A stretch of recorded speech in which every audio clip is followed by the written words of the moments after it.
An interview with Daniel Smith, part 2.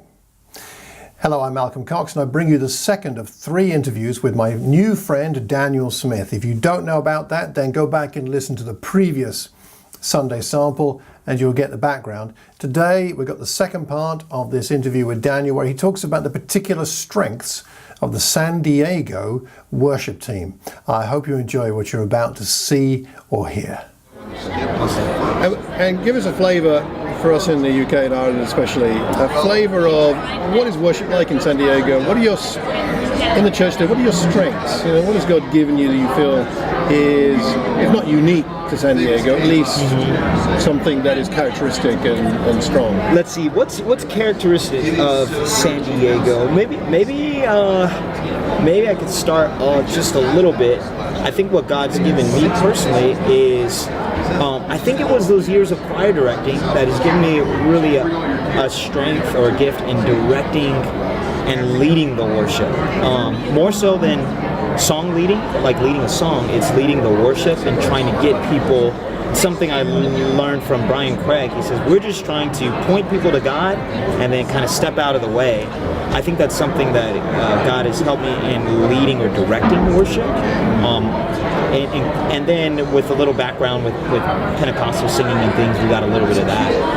I think I'd say a strength of our church, we still need to grow in this area, but we definitely, I think we really do sing with all of our heart. I really do. And you're seeing more and more pockets in our church that aren't afraid to lift their hands, that aren't afraid to cry, that aren't afraid to close their eyes. So I think that's something that stands out, is our church really likes to sing with all their heart. I wouldn't say all of us have nailed down the parts yet, but when we do cut out the music or things like that, you'll hear the church giving their all. And I know that's something that sometimes stands out to people. We also sometimes do a choir, and we'll do some more, I don't want to say like gospel sounding, southern sounding. I say, because I come from it, like a predominantly African American church kind of gospel sound. We do that for certain songs, but we have a good mix of a cappella and contemporary, and we'll weave them in and out throughout a service. So right now we lean a little more towards contemporary songs, but we've been actually going back a little bit and throwing in the hymnals and even kind of updating it, and we were inspired by that by Brian Craig.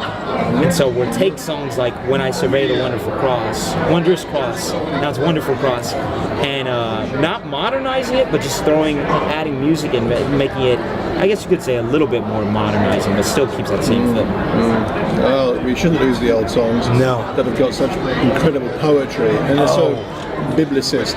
Yes, There's something strong about that. The meaning and the words, the meaning behind the words to the songs is really powerful in the hymnals.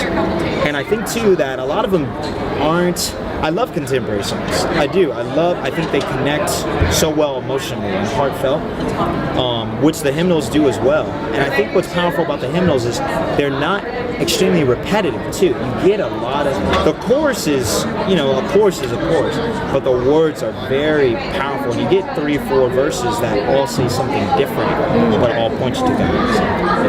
That's super. Thank you. Please leave a comment anywhere you see or hear this recording. Leave it publicly so that we can learn from one another, because we learn best when we learn in community. And if you know someone who might benefit from this recording, please pass the link on.